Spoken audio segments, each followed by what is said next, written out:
ہم لوگوں کو پتہ ہی نہیں ہے کچھ گناہ ایسے ہیں، بیٹا بات نہیں، کچھ گناہ ایسے ہیں کہ ہم گناہ کر لیتے ہیں تو پھر اس کے بعد نماز نہیں ہوتی.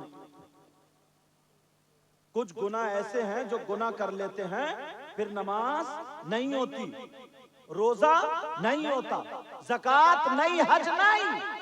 نبی فرماتے میری امت میں 3 قسم کے گناہگار ایسے ہیں. اب وہ نماز پڑھتے ہیں تو ان کی نماز قبول نہیں ہوتی، جلسہ کریں تو جلسہ قبول نہیں، روزہ رکھیں تو روزہ قبول نہیں، زکوٰۃ دے تو زکوٰۃ. کون ہے وہ گناہگار؟ کھولو، سننا چاہ رہا. نمبر 1، آقا فرماتے ثلاثہ لا يقبل اللہ عز وجل صرفا ولا عدلا، عاق ومنان ومکذب بقدر.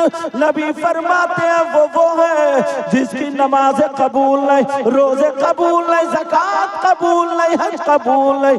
وہ ہے جو اپنی ماں اور باپ کو ستاتا ہے،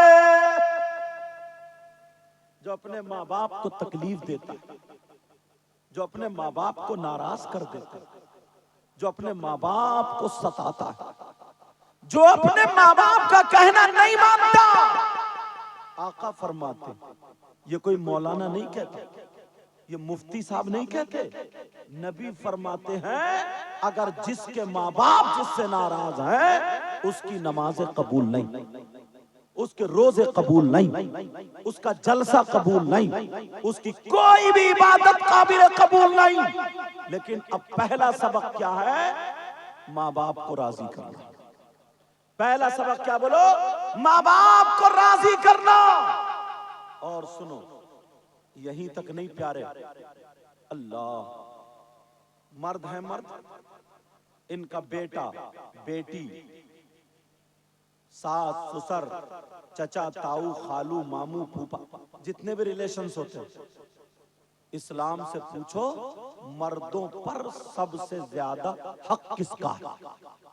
سب سے زیادہ حق بیٹے کا یا بیٹی کا، چچا کا یا تاؤ کا، خالو کا یا مامو کا؟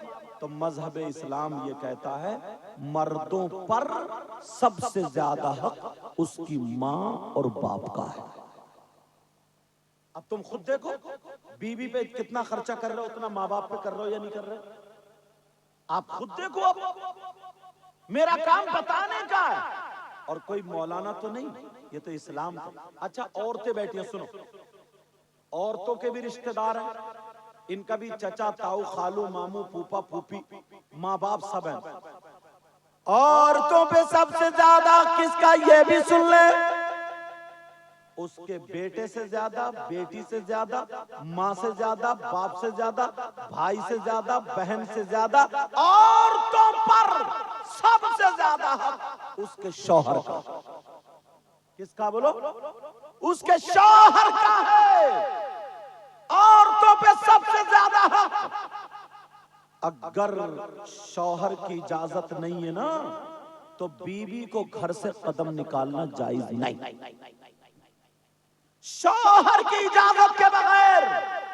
اب اپنے اپنے گریبان میں جھانکو، اپنے آپ کو دیکھو کہ ہم طریقے پہ چل رہے ہیں یا نہیں.